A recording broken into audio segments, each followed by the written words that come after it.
Banan i båt. Ja.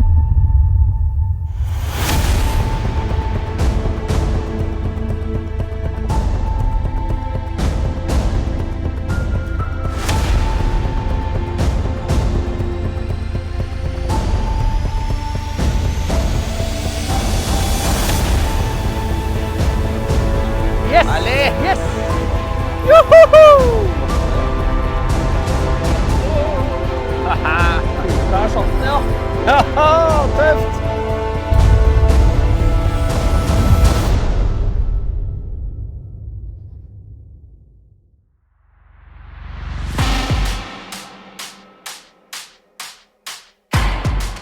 Ferden har gått fra Østfold til Nordmarka. Et populært og naturskjønt område rett nord for hovedstaden. Her finner vi et flott fiskeområde rikt på hovedsakelig ørret og abbor i et typisk skogsterreng med en blanding av små putter og større vann. Hele marka forvaltes av Oslomarka fiskeadministrasjon og deres hundretalls frivillige. Og av over 500 vann som OFA administrerer, har deltakerne fått et konkurranseområde med base rundt idylliske Mago gård. Utfordringen for lagene blir flere. Går de for større og muligens færre fisk i de store vannene? Jakter de på bamser i mindre putter? Spinnfiske eller flue? Hvor mye tid brenner de på å gå mellom vannene? Nytt for destinasjonen er at fisketiden ikke har en vanlig fellesstart, men at lagene selv kan bestemme når de vil bruke sine 2 ganger 4 timer daglige økter. Hvem starter før fuglene våkner? Velger de bellybåt der det er lov, eller fiske fra land? Utfordringene er mange, og i tillegg er det en rekordvarm sommer som gjør at flere av vannene har tidvis bade framfor fisketemperatur. Velkommen til Ørretbattle i Nordmarka. Serien er skapt i samarbeid med Skitt Fiske, og produktene i serien finner du kjapt og enkelt på seriens landingsside på skittfiske.no/battle.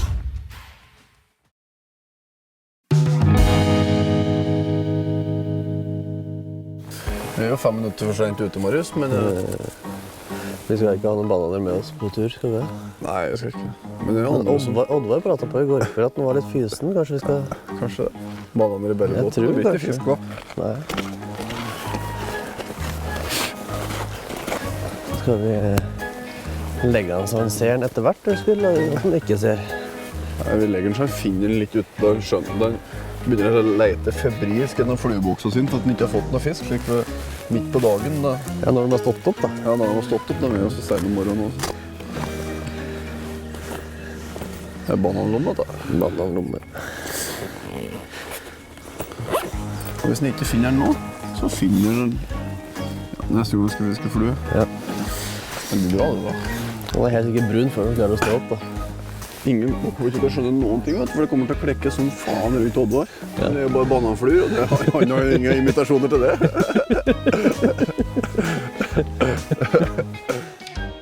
Team Rapala Storm føres fremover av unge lovende Rolf Magnus Grenberg, sportsfiskeguide fra Flisa. Han har toppet laget med Inge Rønning, kongen av elvefiske fra Rendalen. Men som grunnet et medisinsk uhell under innspillingen måtte ta en liten pause og ble midlertidig erstattet av et kjent fjes fra Predator Battle, Marius Goli. Metallformer fra Roa. Begynner nedover her. Ja. Men så var det noen store fisker ut på der også. Det er helt sjukt fint lys å legge ut det der nå. Ikke det? Ja.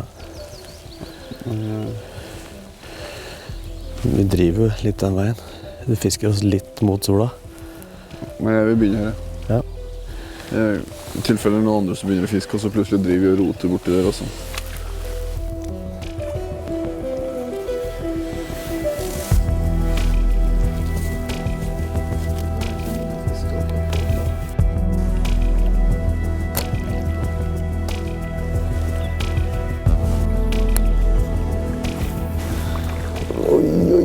Han går og beiter på spinner og bobler.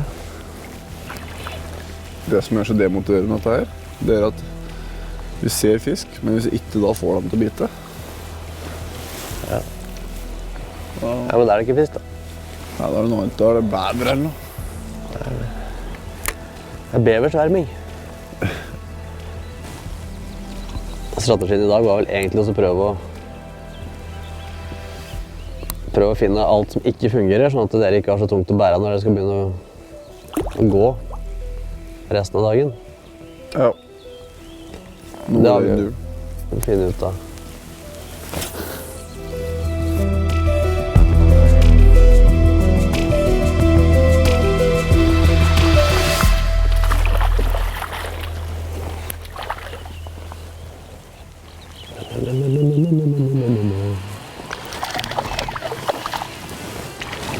Good job, my man. Proper job.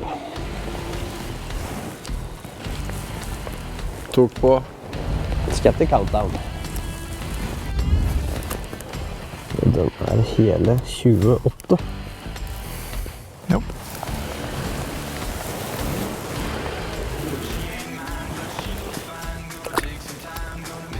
My man.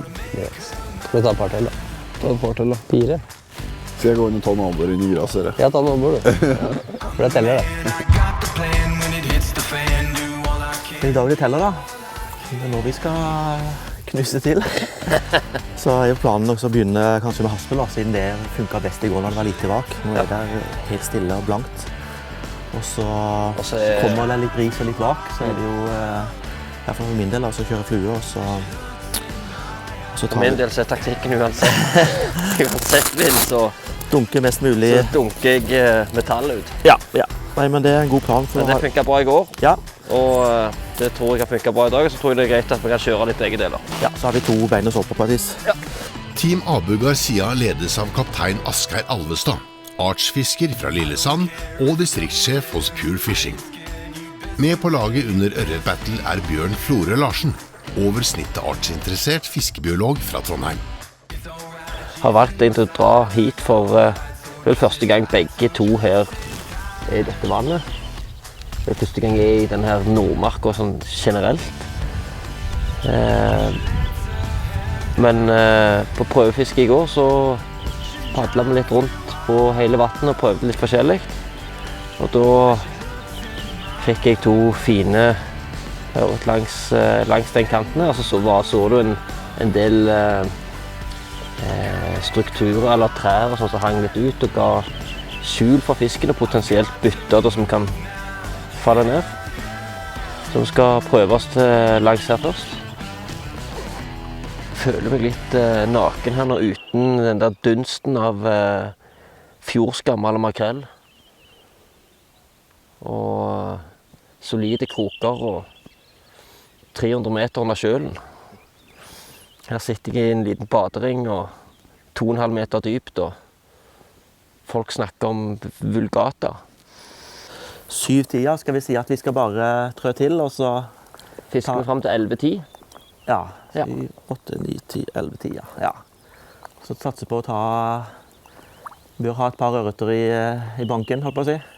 Ja, det er bare for selvtillit og gnist, og generelt også når dette her er ikke dette vannet har fått banket seg helt av masse team. Så tror jeg at dette kan bli en viktig økt. Og det er lite aktivitet som sagt, og da begynner vi med spinnstanger, og så ser vi om vi kan få noe på. Vi har valgt en grønn droppen da, fluor gul. Når det er veldig varmt, over 20 grader, så er ørreten ofte litt tregere da, og da kan en sånn gul, grønnfarge fluor være, i hvert fall etter min erfaring, være en god sak når det er veldig kaldt eller veldig varmt. Den fikk vi et par ørreter på i går, så da begynner vi med den i hvert fall. Ellers så har vi masse Abu-godteri oppi boksen. Høyere frekvens. Ja.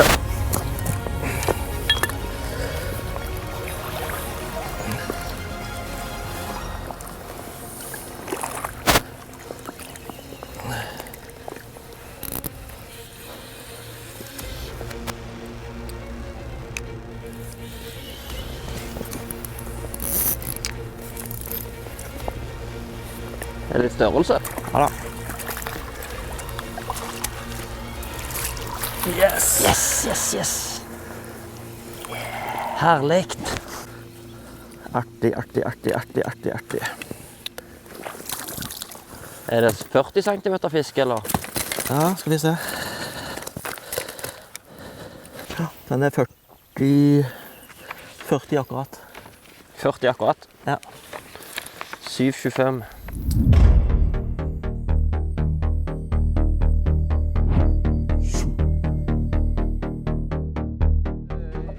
Alle lagene har jo vært på testfiske dagen før.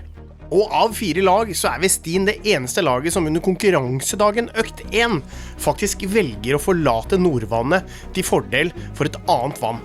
Det er godt vi har med flua. Ja, en pen en der borte. Ja. Bak holmen der. Ja.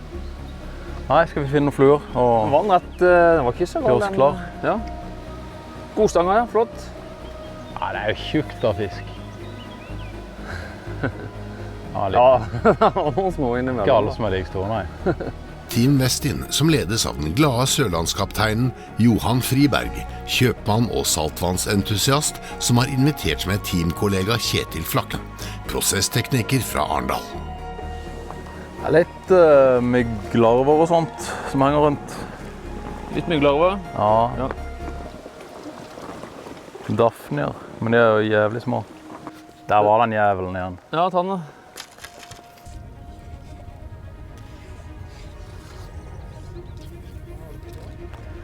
Jeg satt på en døgnfluenymfe på krok 12, tror jeg det. Det er en ganske lang krok, sånn kurva.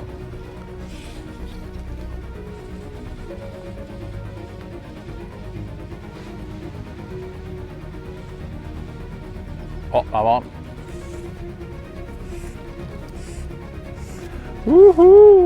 Monster. Nå kommer hodet for meg, Kjetil. Jeg vet ikke helt hvordan jeg skal klare det her. Fine farger da. Det er klart.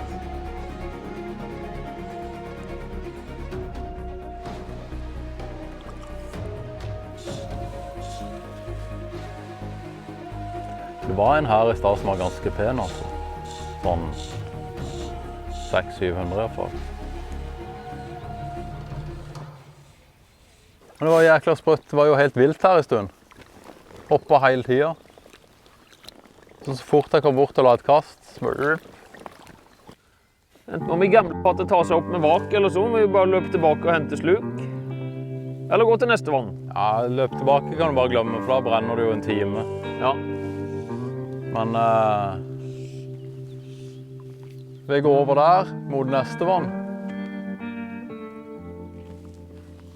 Så prøv å se litt på kartet. Det var ikke så lett det her. Vi har jo... Ja, vi satt ut her, med demningen.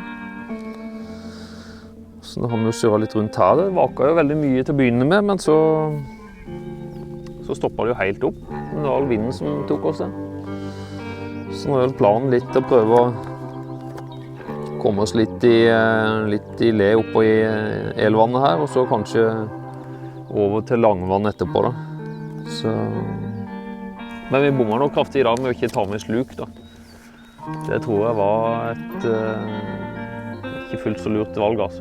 Men sånn er det av og til. Så det så jo lovende ut, det vaket jo som fy med en gang vi kom. Så, men vi får se. Forhåpentlig så snur det.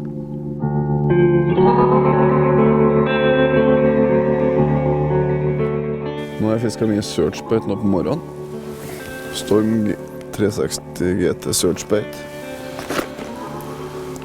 Fisket mørkt, nå er lysforholdene ble dårligere, så har jeg gått over på litt lysere nå som sola kom til. Men nå begynner det å bli skikkelig lyst ute, så da skal jeg veksle på en enda mer nesten transparent farge med mer glitter. Og se om det gir meg resultat.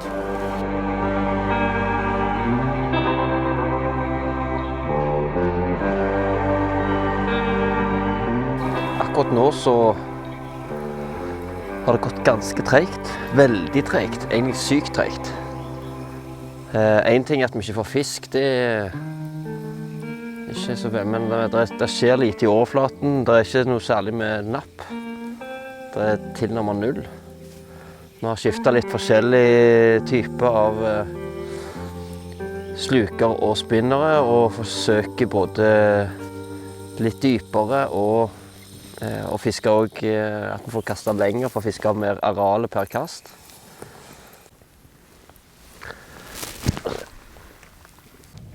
Og nå har det jo vært trope pumpevarme her i Oslo i en måned.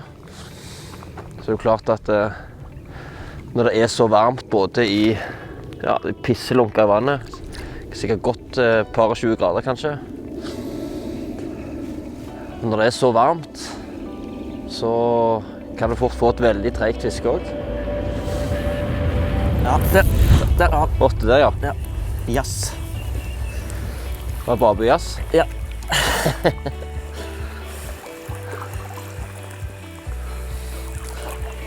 Viktig å redde hver fisk nå, da. Ja. Tuller det vekk med mistefisk.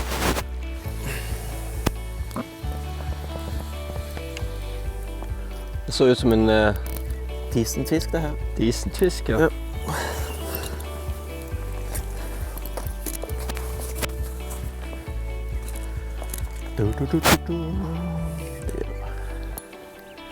Jassen, den er alltid fin. Det er jo den som vant testen og fikk størst fisk i alt å fiske nå. Så den var Hukt sin store test i kveld. Hukt sin store test, ja. Ja, da vant den jassen her. Det er dagens største for min del, da. Eller for vår del. Ja. Tror du kan si vår, ja. Ja, for det er en ordentlig fin fisk. Eller sånn. Er det nærmere kilofisk? Nei da, det er kanskje litt over det.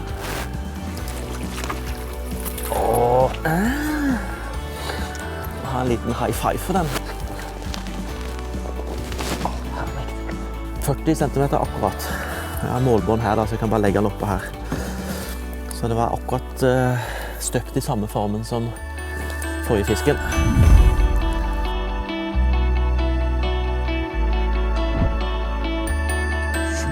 God ferskvannsluk, mye bevegelse og mye farger. Det er jo sånn fiskene sånn her, vi er litt sånn, ja, ikke gitt opp, men vi har litt sånn vanskelig for å finne ut hva vi skal gjøre, så vet vi at fisken ser den her. Så om de ikke tar den, så er det en fair sak, men akkurat nå så var det jo perfekt. Du har fortsatt den røde jassen på. Ja. Jeg går over til samme farge som den, bare i spinner.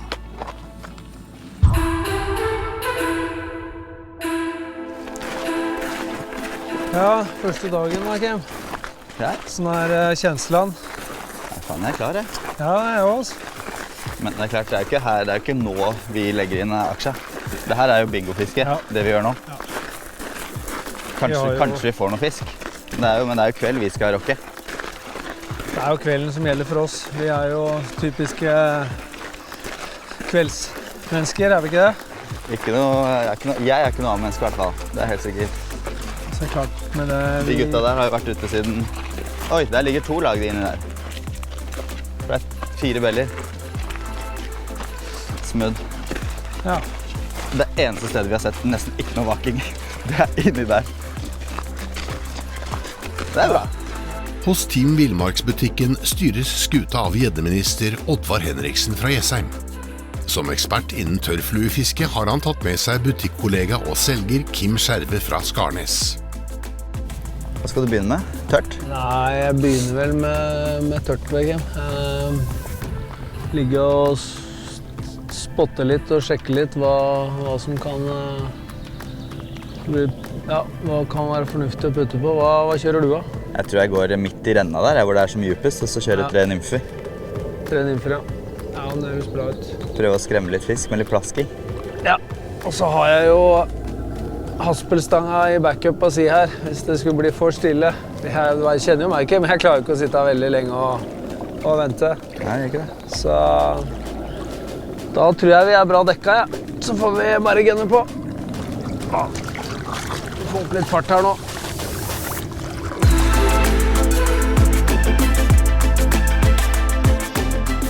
Jeg fisker med intermediate line, som er litt for lang klump på.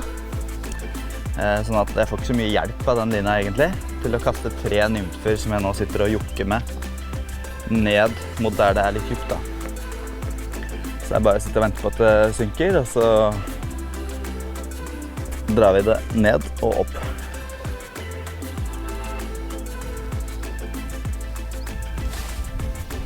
Det er de gutta der som hopper etter øyenstikkere. Skal jeg få den til å ta, så tror jeg faen jeg må sette på en vårflue eller et eller annet svært drit. Joho! Bra, Henriks. Det var veldig høyt skrik, følte jeg. Oi. Så. Ja da. Der satt den, gitt.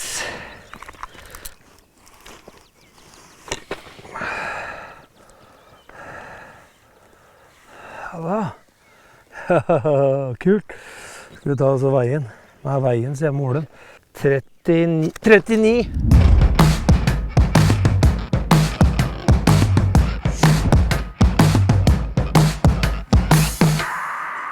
Det er jo centimeter som teller, så jeg har jo mest lyst til å få ordentlig fisk. Vi har fått 2 stykker da, og de har vært bitte små. For øyeblikket så er jeg ganske desperat, så jeg tror jeg må sette på en stor vårflue rett og slett, bare for å lage noe action her. Nei, de andre lagene skal... Nå har vi jo 12-15 vann å velge mellom, så det kan jo slå alle veier. At noen har kongefiske hvis de treffer en god klekking. Nå har vi padlet, jeg vet ikke, 2,5 kilometer, og egentlig ikke sett noen ting som har vært verdt å kaste på. Så jeg håper at det ligger jævlig overalt. Nå har vi en drøy time igjen. Ja. Hva tenker vi å gjøre med det? Skal vi sitte her og plaske i sola, eller og håpe? Ja, tenkte du på... Nei, om vi har noe spesifikk strategi på området, eller... Nei. Men vi vet jo det er fisk over hele området, egentlig, så... Ja. Men kanskje siden det ikke er vaking at fisken kan ha gått litt dypere, altså, men... Hadde vi klart å lande en fisk til, så hadde det vært gull. Ja, det hadde vært... Det gjort at vi kunne slappe litt mer av. Ja.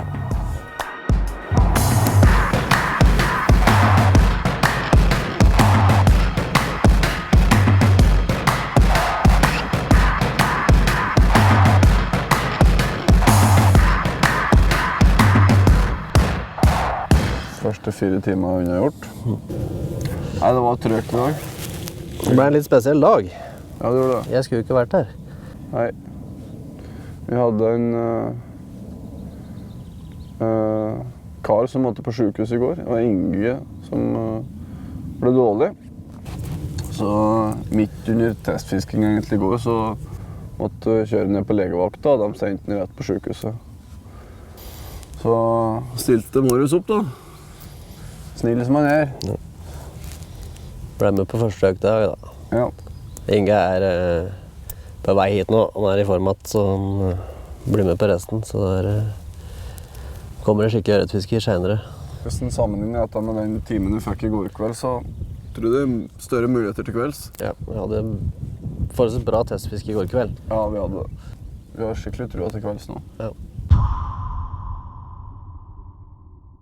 Jeg tror også dra de der flyttringene gjennom bushen der, det er ikke så jævla. Det går ikke det. Nei, det går jo, men det er ikke noe gøy. Nei, vi bare fisker her, Johan. Vi tar myrene. Ja. Siste kampen. Lille timen. Ja.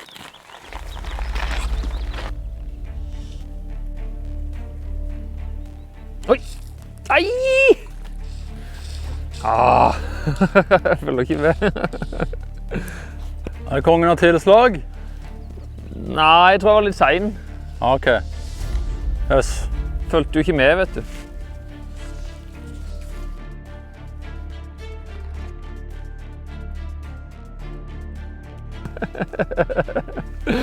At du er... Oi, hva var det? Nei.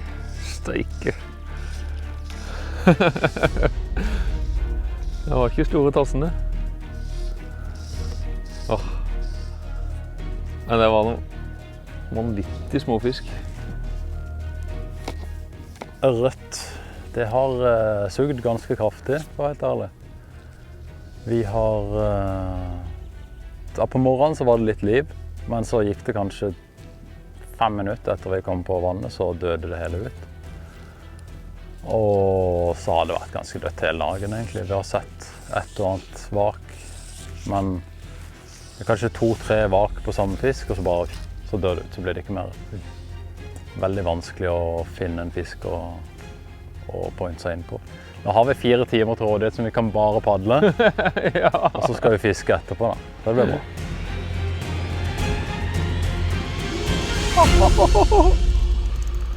Yes. Ja, den er fin denne, Kim. Ja, vi er inne i Kjuttaviken her, så tror jeg ikke han har sett så mye av den luringen her. Denne kjennes tyngre ut, altså.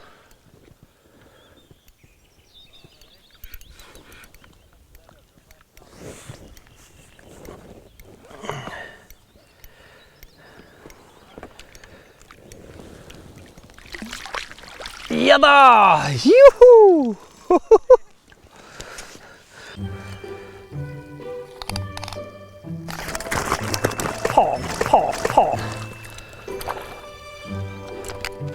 Ikke sant? Det skjer. Den var faktisk litt større, vet du ikke. Ja, men jeg fikk jo ikke Morten, da. Han spratt jo ut av bellybåten. Ja, altså han var jo ikke noe mindre enn den jeg fikk, da.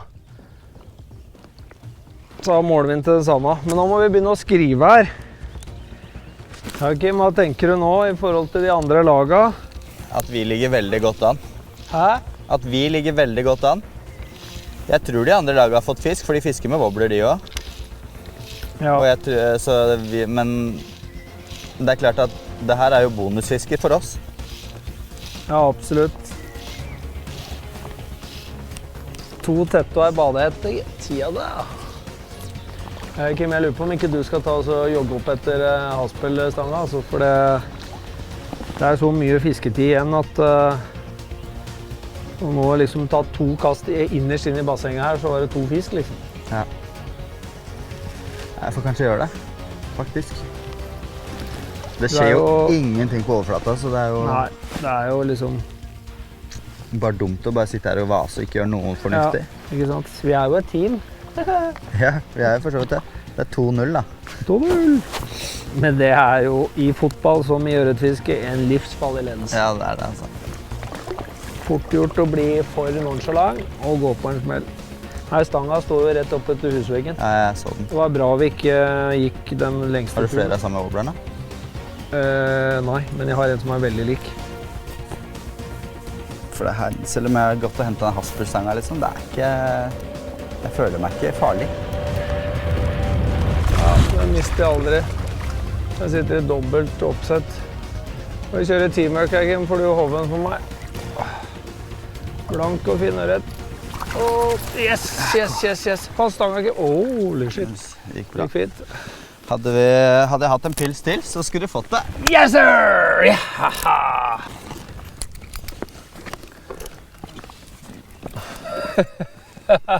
Hva er dere drev med soling? Dere er bra. Jeg driver og bader. Litt, altså. Hva er det dere driver med, gutter? Bare sitter ute her og mumleprater. Man får fisk, vet du. Man får fisketur. Ja. Der.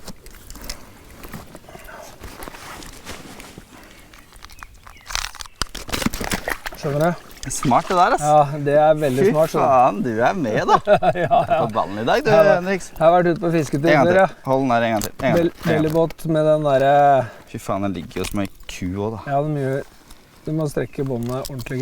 Det er kjempeviktig, altså. Ja. Ja, det er ikke sant, skjønner du? Det her er jo helt krise. 36.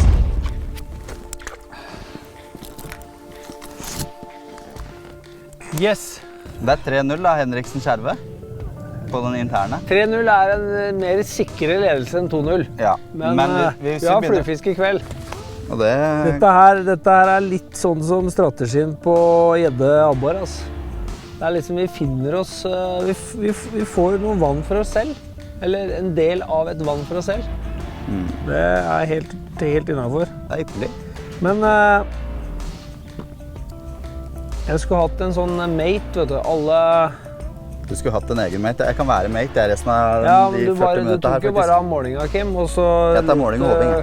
lot du kaptein sitte igjen med kjarvet, tjafse. Ja, stemmer. Jeg glemte det at maten kanskje skal gjøre noe annet. Jeg synes det lukter bacon her, ja. Oi. Her var det grunt. Det lukter bacon, ja. Det var ørret. Kom over, Kim. Ja, jeg kommer. Jeg torger sin. Padle som faen. Oi, den er jo ganske fin. Hva er det sånn? Jeg må bare komme meg mot deg.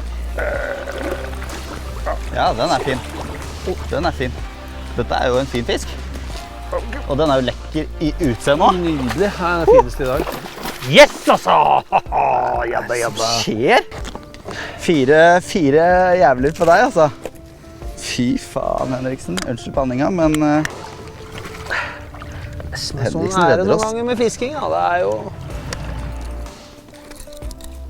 42. Er du sikker? Ja, for faen. Nei, den er jo 42. Okay. Nå er vi på vei hjem. Ja, det var det. Og så tar du bare et par kast, liksom. Det er jo Ja. helt rått. Jeg tar et par kast, ja, men det skjer ingenting. Oi, med de wobblere her, i hvert fall. Fiskestopp. Da er det stopp, Kim. Ja. Ferdig. Ok. Da er det badings, og så er det opp og hvile seg. Og så. Ja. Det har vi fortjent nå. Ja, du har det. Du har faen det. Det har ikke jeg. Men jeg har vært her. Du har vært en veldig bra support å ha, da. Godt humør, vet du. Kommer God med mate. hoven. God mate. Det er viktig, det. Ja, det er viktig. Absolutt. Holde Husk på moralen nå. oppe. Bytt til annen wobbler. Da har alle lagene avsluttet sin første 4 timers fiskeøkt. Og Oddvar Henriksen nok en gang, altså. 4 flotte ørreter som han bare trumfer inn på bonusfiske. Jeg tror de ble litt satt ut selv også. Abu Garcia fikk 2 fine på 40 cm. Rappala Storm er nok ikke helt fornøyd med bare 1 fisk og en liten en sådan. De må stå på etter lunsj. Westin, som de sa, gjorde nok et lite taktisk feilgrep med å ikke ta med seg spinnstanga i tillegg til fluene. Når vinden kom, så var de ganske sjanseløse og fant ikke mer bitevillig fisk. Nå er det økt 2. 4 nye timer. Absolutt alt kan skje. Nå er vi i gang med økt 2. Økt 1 var jo litt lavere tidligere, så nå har vi bestemt oss for oss å bytte til husvannet, for la oss kalle det det. Nordvatnet. Så vi har nå hatt litt napp her, så det er jo veldig bra.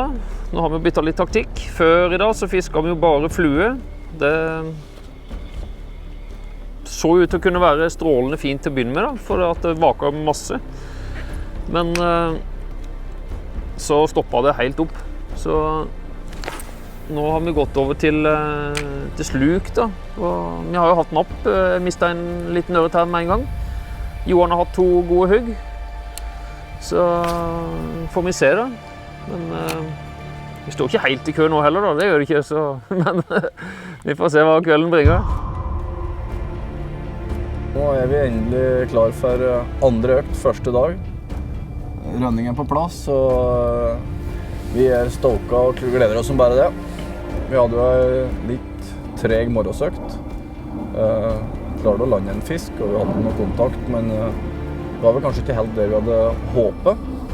Og vi vet fra i går erfaringsmessig at kvelden er ikke noe mindre aktivitet i hvert fall, så vi håper på at det skal ta litt fart. Ja. Og vi kommer til å bruke mye tid i kveld og i natt og i morgen til egentlig. Ja. Så prøv et hardkjør, så får vi håpe det gir betaling. Ja. Vi er spente. Det er vi.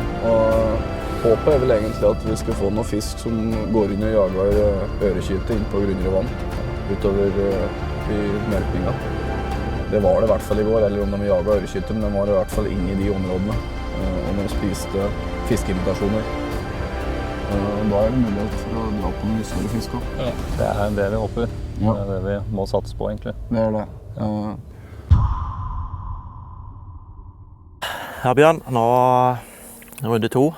Ja. 2 fisk på første økt, det var godkjent det? Ja, jeg tror med disse forholdene som vi har hatt med så mye varme. Og nå er det kveld, så la vi vente til klokka 7. Håper på litt klekking og aktivitet nå. Nå begynner det så vidt å vake, så det ser litt lovende ut. Ja, vi har sett flere vak nå på vei ut når vi padler her nå. Ja, så det holder vi på til 11, sånn som i går, så roer det seg 11-tida, så da tror jeg vi egentlig er på pike. Ja, for nå kommer vi til å starte 5:07. Ja. Og så holder vi på til 5:11. Ja. Og da tror jeg det kommer til å se veldig mye bedre ut. Ja, vi får håpe det. Kan vi få et par fisker til nå, så er vi liksom... Ja, for med det så har vi... Fullt skjema. Fullt skjema, for morgendagen er litt kortere der... Ja. Da må vi ha en midt på dagen økt, og da er det tregt, det vet vi jo. Ja, vi har en god morgenøkt i morgen. Ja, ja. Og så har vi en kveldsøkt her, den jeg tror på. Ja. Akkurat nå så begynner vi med spinn begge to, det ga jo litt resultat. Og så har vi med fluestang og bombada. Ja. Så når vulgataen kommer med litt vaking og sånn som det har gjort de siste kveldene, så er det fremme fluestangen, tror jeg. Sånn 9-10 kanskje. Ja. Og så har vi jo også jasset opp med opphengerflue. Ja. Og få litt ekstra fokus på det. Litt sånn, ja, litt Montana for min del, en døgnfluenymfe for din del, så får vi se. Skyt fiske. Skyt fiske. Vakna der borte bak deg. Jeg skal ta det. Ok, vi kommer i gang nå. Klokken er 5:07. Ja, Kim, det er økt nummer 2 da. Hva tror vi om den? Nei, fader, det er vel bare å dundre på som vi har gjort nå da. Ja, det er det. Du kommer til å fange fisk, så får jeg sitte og se på. Være mate. Nei, du skal... Og så begynner du å vake forhåpentligvis, og så da blir det motsatt. Det høres bra ut. Ja. Hva tenker du om disse andre laga? Det ser jo ut som at Abu Dhabi sitter oppe i stilla der og driver med litt fluefisking. Ja. Og er det Vestin? Ja, jeg lurer på om det er Vestin, ja. Men alle har jo havna i putten vår, da. Jeg lurer på om ryktene går, Henriks. Ja, det virker sånn. Jeg lurer på det. Men det gjør ikke noe, det. Neida, det er helt greit. Du har jo kastet med andre wobbler også, det er jo den der jævelen der som er levert. Det er det. Vannet er for alle. Nei, men da cruiser vi på da, og så kjører vi tvi-tvi. Nå skal jeg bytte til sluk igjen. Og denge videre. Det var litt fisk her i sted, men så forsvant de igjen. Eller de sluttet å vise seg, de er sikkert her enda. Da på en 12 gram så begynner å fiske litt dypt igjen.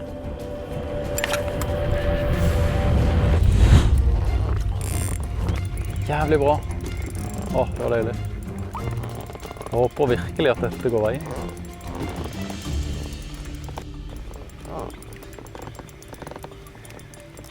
Ja da! Se der, ja.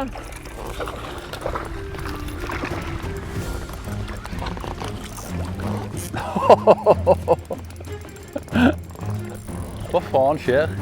Hæ? Dobbel hookup! Ja, det er jo helt Blackster. vilt. Det må jo være en halvkilofisk i hvert fall. Ja, det er så større enn det. Det er sånn 6-7. Få opp hengeren, vet du. Ja da! Fett. Ah! Skal du ha en til? Ja, ta en til. Nei. Klar?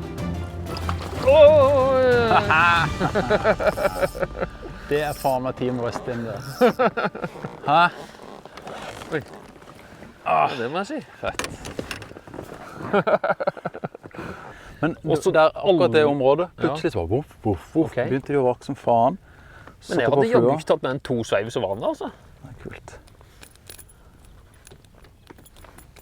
Og så på opphengene, det var gøy da. Det var godt å bytte av da. Se.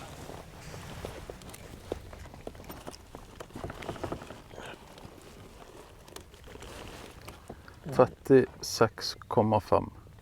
40 centimeter og 36,5 centimeter. Johan. Ja, man.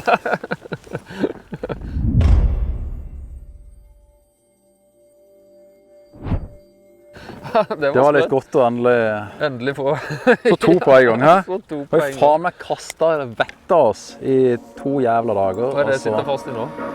Jeg tror vi sitter fast i alt.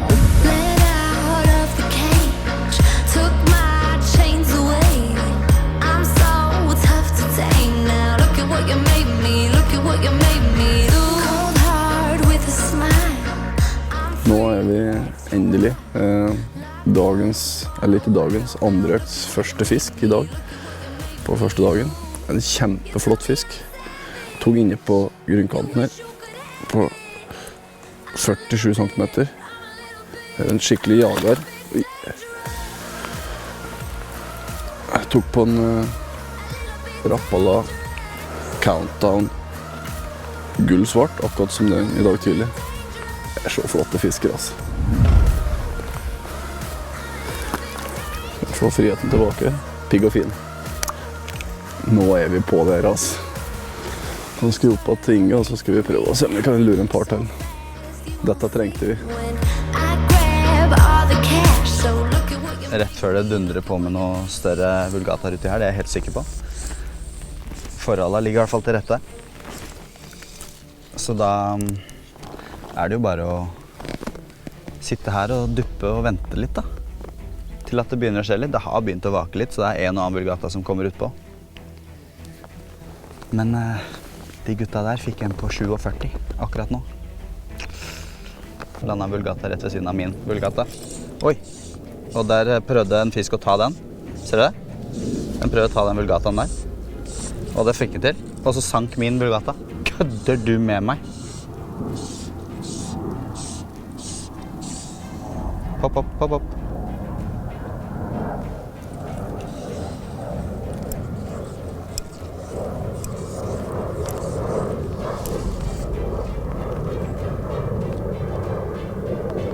Det da jeg skulle ha liksom lagt den rett i trynet på den, ikke sant? Den var sånn samme size som de vi har fra før, den der. Sånn 35-36. Mange av dem ikke altså. Hei, hopp. Det var helt porno, Kim. Det var så bra, det.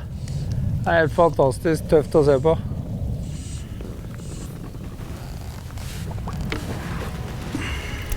Det dette fiske handler om. Om fluefiske. Litt mer litt sintere bare. Litt mer trøkken, ja. Litt sintere. Oi. Og litt mye. Eller kanskje litt større. Nå ble jeg usikker. Liker litt større. Alltid ålreit med litt større. Han går da i hvert fall. Jeg vil jo gjerne ha den inn litt fort, da, for det jo dritvarmt i vannet. Men denne det litt tyngde i. Uansett hva den skal jeg rope at den 48. Jeg har ikke sett den enda. Jeg vil i hvert fall se den før jeg mister den. Eventuelt mister den. Ja, herlig. Det var tungt vak i hvert fall. Ja, jeg så. Det var sånn bopp. Kom an av fisk. Skal jeg... Nå må vi gi oss.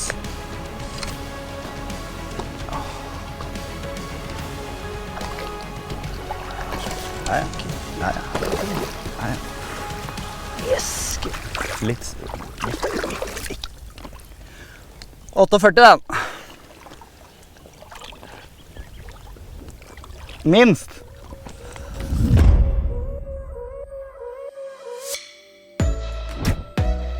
Det var en jævlig lettelse å få de fiskene. Ja, det var gøy. Ja, jeg har sittet langt inne nå. Ja, det har vært veldig langt. Og så plutselig 3 fisk på 3 kast, bare sånn ut av det blå. Hva det for noe tull? Hæ? Nei, det ganske sprøtt. Det ganske sprøtt. Ja. Ja, men det jo en halvgrei fisk det der. Få den i håpen. Oi! Ja. Boom! Oi, se der, ja. Ikke verst. Skal jeg jagge... We are on a roll. Ja, det var veldig... Oi, så jeg fikk du release. Takk så vi fikk lånt den da. Ja. Men du, jeg må notere ned lengdene. Hæ? 33,5, ok? 33,5. Jeg kjenner at gløden ble litt større når jeg får en fisk, ass. Våkna litt, ja. Ja.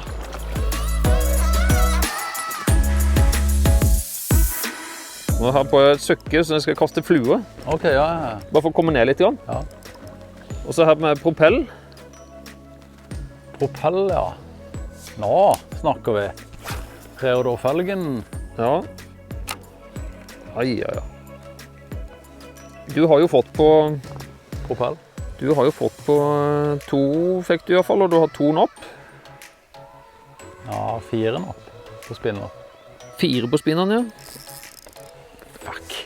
Var den der med en gang? Ja. På spinner? Nei, på sluken, men jeg mistenker at det var en borre. Det var ikke sånn hardt som det skal være.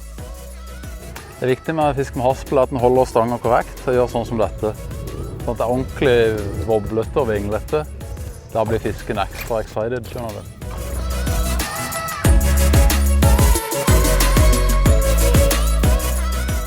Hva er denne hoven da, Kjetil? Ja. Det er bare hold den her, altså.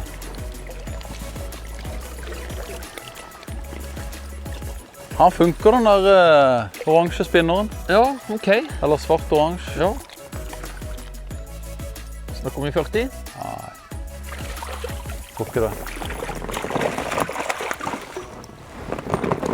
Oi, ja, den var ganske fin. Den var i hvert fall litt rundere enn de andre. Oi, Du kan løse den. Sånn. Eller gå kanskje. Skal du ha den? Ja. Det der var den peneste til nå. Ja, ikke største, men peneste. Ja. Det er det. Ja, en kummerlig hov du hadde, Flakke. Ja. Det var ikke mindre. Kjøpte du den på akvariebutikken denne her, eller? Den har jeg tatt 2 kilo sørret i. Ja. Du delte den i 2 først da, eller? Skal vi se.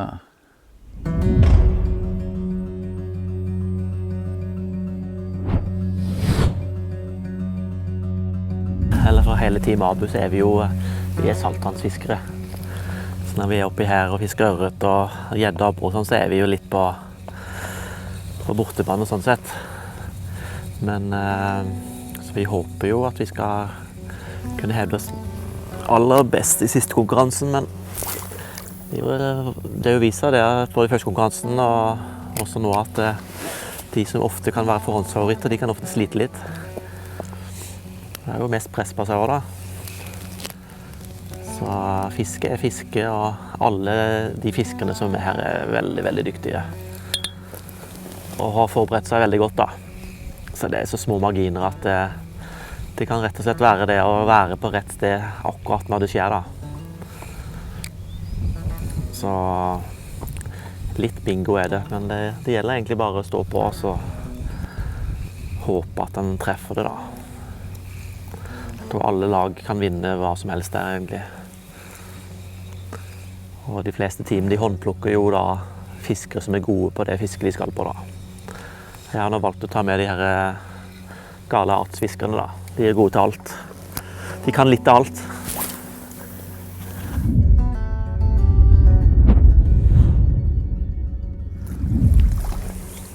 Ja, ganske lik som de andre, kanskje litt. Ja, litt mindre enn. Litt mindre enn i forrige? Ja. Ja. Ja, men...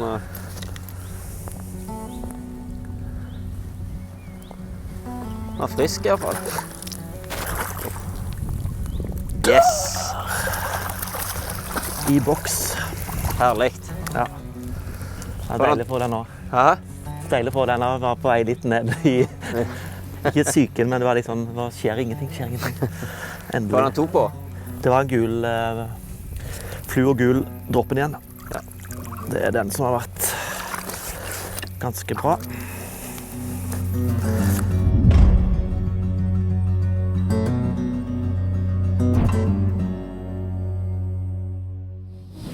Jøssa, gutta. Fy faen, nå har jeg en filmkameramann der, og en slukfisker der, og 2 slukfiskere der. Det er sjelden setting for en slukfisker. Men hvor nære kan vi ligge av?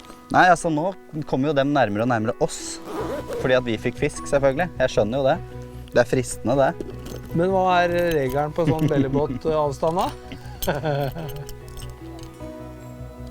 Hei. Jeg så ikke at han godeste følte etter deg inn til land der i sted, jeg heller. Så disk deg selv, du. Fiska ikke engang. Skjønner ikke hva du sier. Det er jo standard kjøpeflue, faktisk. Med forlenget kropp. Klarer ikke og gidder ikke å binde de selv. Jeg klarer å binde de selv, men ikke noe bedre. Og da er det ikke alltid noe poeng. Så da fisker den bra i første halvdel av vulgata spinnefallet. Og så er det veldig vanskelig etterpå.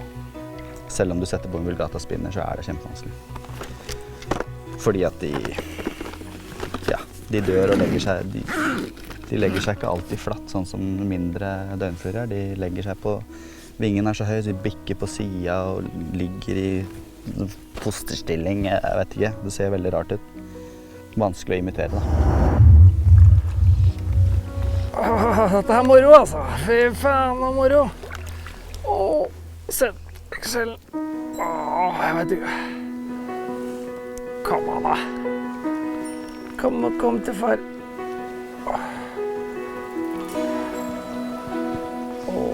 Fy faen, dette er så deilig, vet du. Det er så deilig. Det er helt eventyrlig kult. Hvis du stikker hoven din... Nei, jeg ser den ikke. Jeg kan ikke holde noe jeg ikke ser. Du er nødt til å få den i overflaten. Faen, dypt han går da. Ja, han er dypere enn du... Yes, altså! Yes!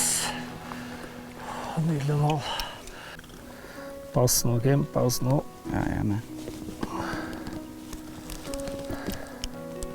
Legger på nulleren, da, ikke på enden. Der, sånn. Og så opp. Det er en 39.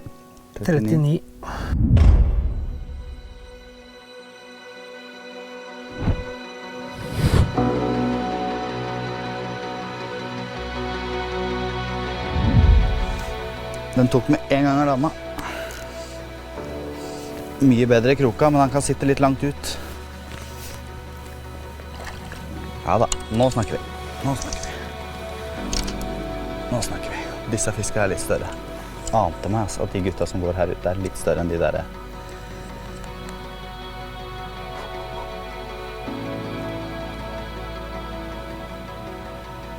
Så håper at kompisen hans fortsetter å vake. For den her bedrer oss en god del. Mye tyngre drag på den her. Altså. Ja. Yes, sir. Men nå tar jeg ikke seieren på forskudd, nå skal jeg ha den i hoven. Faen. Må ha den i hoven, altså. Dankeschön. Men jeg må, som sagt, få den i hoven. Det er litt av planen. Må ha hoven klar, da. Det hjelper noe. Ja da. Yes. 44. Nydelig. 44, ja. 44,5 da, hvis man skal være helt.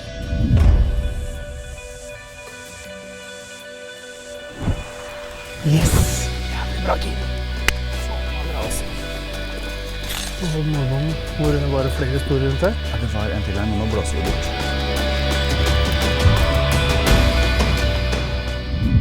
Akkurat nå så kjører vi countdown scatter-rap. Det fungerer som regel ganske bra når det er litt varmt i vannet.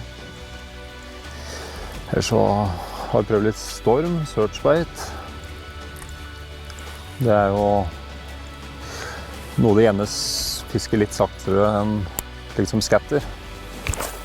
Det varierer mest mulig så om det er noe som gjør fisken noe mer interessert enn andre ting.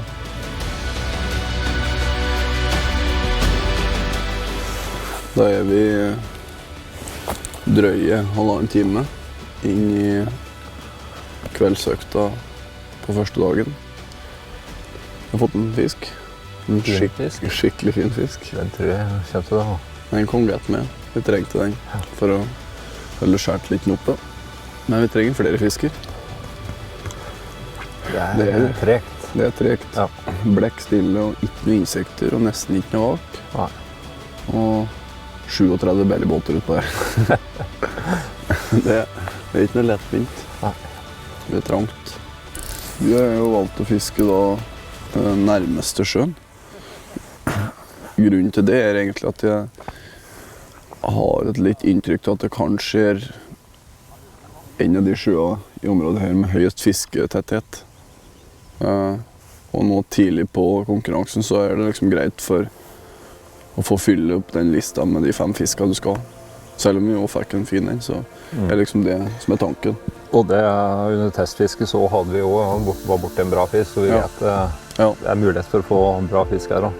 Og vi hadde under fisker på en halvtime søkt i går natt, bare vi var ute.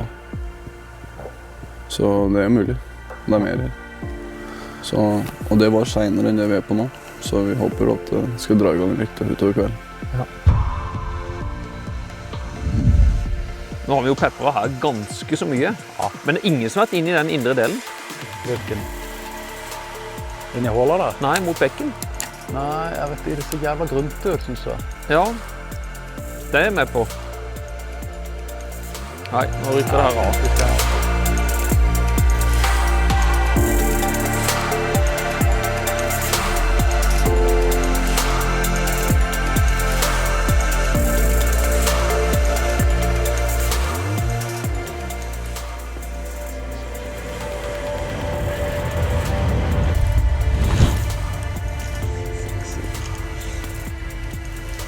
Hei, hei!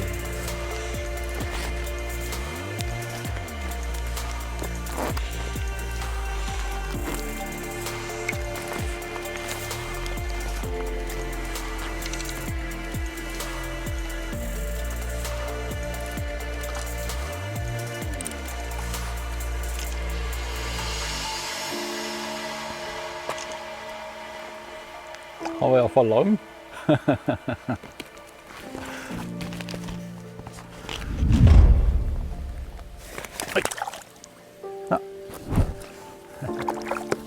En grei avslutning. Endelig inn på flua, som var litt grei, ikke bare småfisk. Da er det jo ikke så helt galt.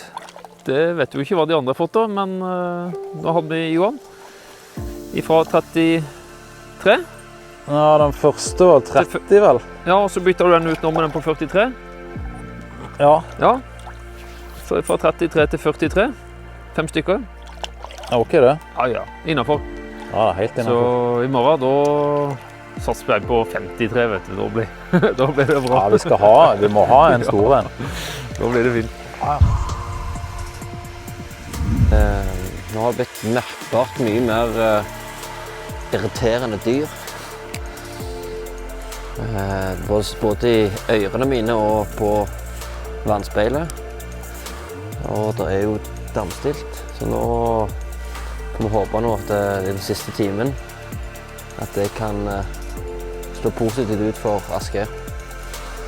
Nå tror jeg det å kaste sluk og spinner er mest nei. Lite ja. Ja, nå er det artig, for nå ser du at de tar inntektene. Nå gjelder det egentlig bare å treffe plassen.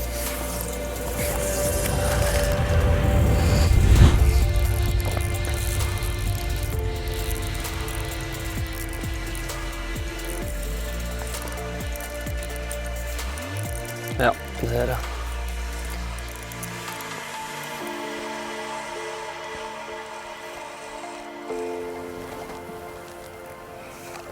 Eller ja.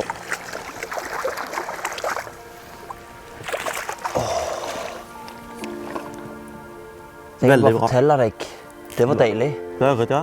Ja. Så klart det er ørret, det er jo lett. Deilig bra. Den trengte vi faktisk. Nå har jeg suttet sånn med alle her står og pisker fluer og damstilt, så gikk jeg over til sluk. En Sebil fastcast, 14 gram. Jeg tror kameramannen kan bekrefte at jeg har denget mye. Kaste. Fordelen med denne er at jeg kommer langt og får fisket mye, og så får jeg fisket dypt i håp om at det var et par som sto litt dypere nede. Og det endte også med dagens største. Nydelige ørret på 42 centimeter.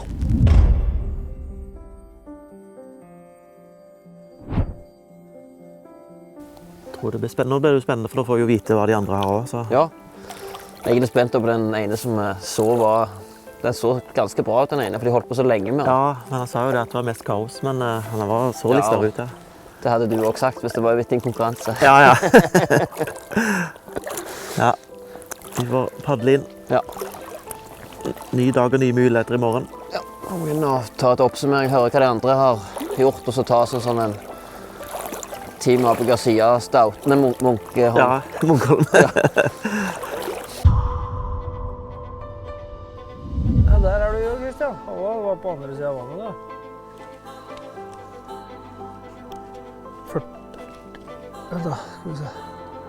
Der, 3 dit.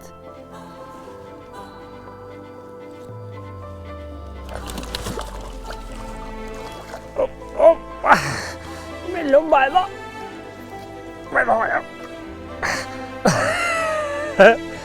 Fy faen, da snakker vi. Her gjør vi alt for å... Det er helt psyko... Skal vi se, der.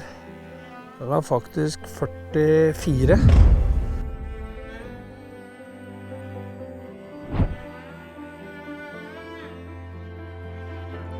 Ja, det er 20 minutter igjen da. Lysforholdet ifølge disse som skal filme, det er ikke all verden da, men vi får prøve, se hva vi får til. Jeg må få det stående i hvert fall. Det er pri 1. Der røyk den.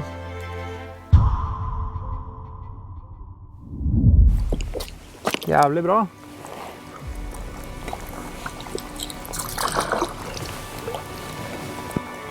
Jævlig bra, Rolf. Kanon. Scatter up countdown. Say no more. Fin fisk også. Da var jeg inne og hentet fluestanga. Jeg gjorde noe av kast på den, og fisk som gikk opp sporadisk vaka. Så kom det noe vindpust, og så var det litt krusning. Fikk ingen på flua. Byttet tilbake til Rapala Countdown Scatter Up. Da smalt det på første kastet. Dette er også en ganske brukbar fisk. Jævlig bra. Så og det er denne timen som er nå, som vi hadde sett for oss den siste timen nå før det mørkner. Vi har sett for oss som det mest viktigste. Vi måler dem i hånden. Ja, vi måler dem. Ja, 45. Ja, 45. Ja. Konge.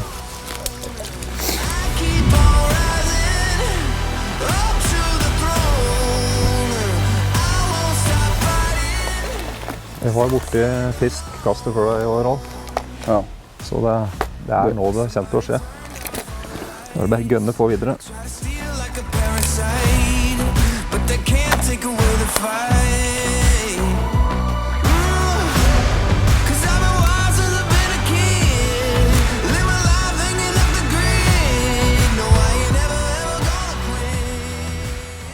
Da er første fiskedag fra Nordmarka over, og nok en gang gjør gutta i Villmarksbutikken et forrykende fiske. De og Westin er også de eneste lagene som har full liste med 5 fisker hver. For Westin løsnet under kveldsøkta, og de ligger med det på annen plass. Mannen som ikke fisker ørret til vanlig, Bjørn Flore Larsen, sikret Abus største fisk for dagen, og de tok tredjeplassen. Etter en trøblete start med skifte av teammedlem midt på natten og en treg førsteøkt, fikk Team Rapala Storm dagens største ørret på 47 cm. Men de trenger flere gode fisker i neste episode om de skal klare å kapre mange nok poeng. Serien er skapt i samarbeid med Skitt Fiske, og produktene i serien finner du kjapt og enkelt på seriens landingsside på skittfiske.no/battle. Husk å abonnere og skru på varsling på vår YouTube-kanal, så får du melding når vi legger ut neste episode. Tusen takk for at du fulgte med.